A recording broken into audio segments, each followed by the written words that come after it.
4 Premier League titles in 5 years, a historic treble, record-breaking winning streaks. Pep Guardiola's tenure at Manchester City has been nothing short of extraordinary. Pep Guardiola and Manchester City have reached the English and European football summit. But now, as they stand atop the mountain, the winds of change are swirling. But the question remains, is the mastermind behind City's dominance still the right man to lead them forward, or is it time for a guard to be changed?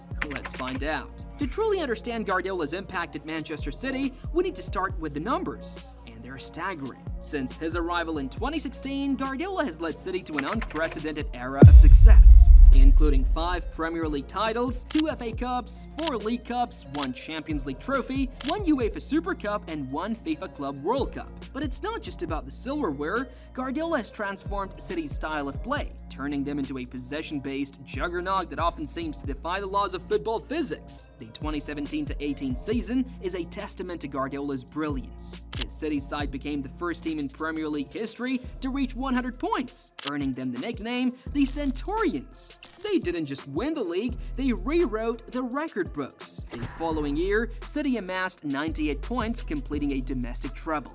Another first in English men's football. For years, the Champions League was the one trophy that eluded Guardiola at City.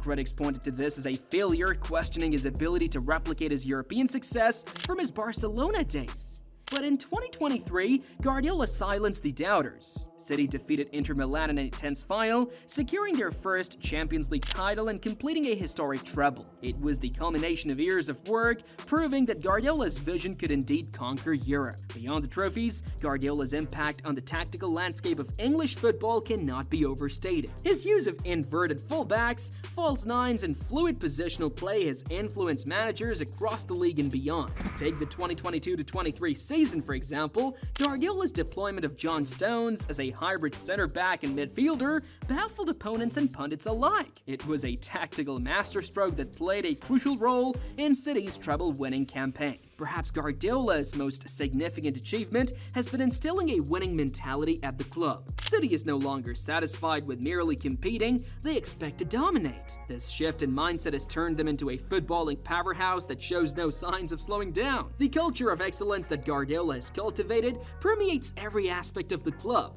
from the first team down to the youth ranks. While Guardiola's successes are undeniable, his tenure at Manchester City hasn't been without its critics. One of the most persistent criticisms of Guardiola is his tendency to overthink tactics in crucial matches, particularly in the Champions League. The 2018 quarterfinal against Liverpool, where an unexpected 3-5-2 formation backfired, leading to a 3-0 first-leg defeat, stands out as a prime example. Similar tactical missteps occurred in subsequent years, including the decision to start with Fabian Delph and leave out Kevin De Bruyne against Tottenham in 2019, and surprising switch to a 3-5-2 system against Lyon in 2020. And the choice not to start a defensive midfielder in the 2021 final against Chelsea. These instances have led some to question whether Guardiola's tactical tinkering becomes a liability in high-pressure situations. Guardiola's frequent rotation of players, dubbed Pep Roulette by frustrated fancy football managers, has been both a strength and a weakness. While it keeps the squad fresh and engaged, it can sometimes disrupt rhythm and form. Critics argue that this constant chopping and changing can lead to a lack of consistency,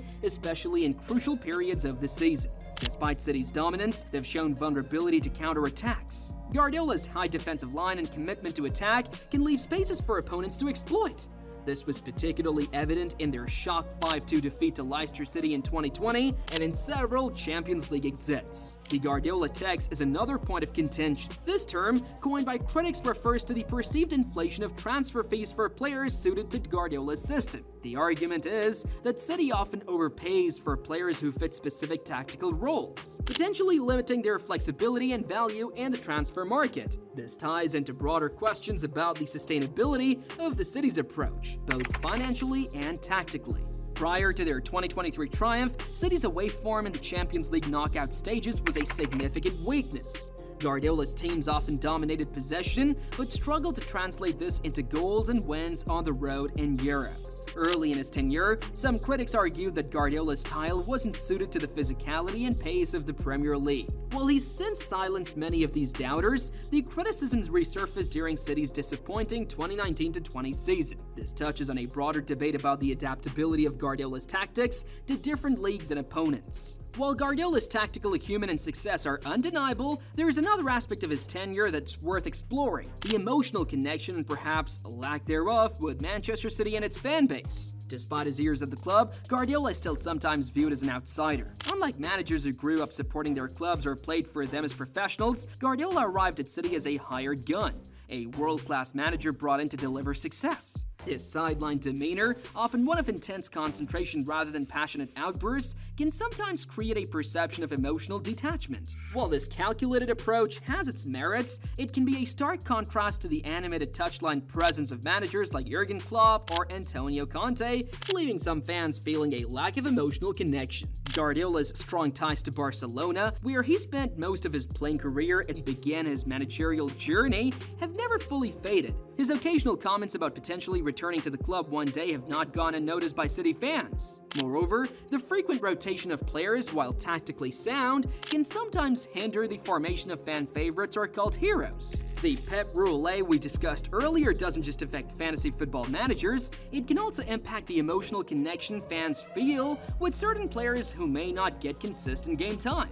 In his media interactions, Guardiola often comes across as guarded and sometimes terse. While this protects the team from unnecessary controversy, it can also create a distance between the manager and the fans who crave insight and connection with the club's figurehead. Unlike some managers who immerse themselves in the local culture, Guardiola has maintained a somewhat detached public persona. There are few stories of him engaging with the Manchester community beyond his professional duties. This contrasts with managers like Sir Alex Ferguson, who became deeply embedded in Manchester's fabric during his tenure at United. Ironically, Guardiola's incredible success may have created an emotional burden. With each trophy, the weight of expectation grows heavy.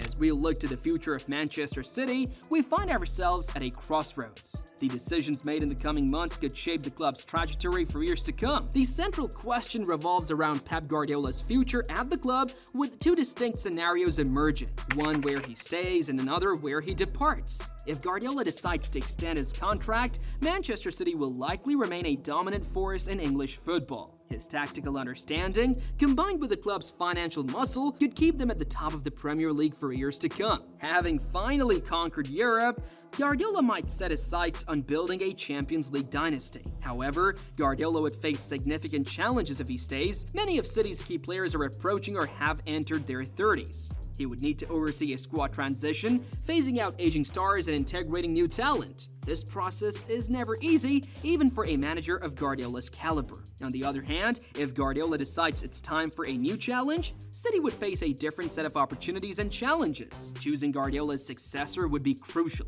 Would City opt for a manager with a similar philosophy, like Mikel Arteta or Xavi, or would they go in a completely different direction? This decision could have far-reaching implications for the club's playing style and transfer strategy. A new manager might bring a different tactical approach, potentially requiring significant changes to the squad and playing style. Guardiola's departure might also coincide with a need for squad rebuilding. How would City balance this with ongoing financial fair play considerations? The financial implications of a managerial change and squad overall could be significant. Guardiola has instilled a winning mentality at City. Ensuring this culture persists beyond his tenure would be crucial for continued success. A new manager might also place greater emphasis on integrating academy prospects, potentially changing City's approach to youth development and transfers. Regardless of whether Guardiola stays or goes, City faces several challenges in the coming years. The aging squad is a pressing issue, with key players like Kevin De Bruyne, Ilkay Gundogan, and Kyle Walker in their 30s. Managing their decline and finding suitable replacements will be crucial. The ongoing financial fair play investigations could impact City's ability to operate in the transfer market, potentially limiting their ability to refresh the squad. There is also increased competition to consider.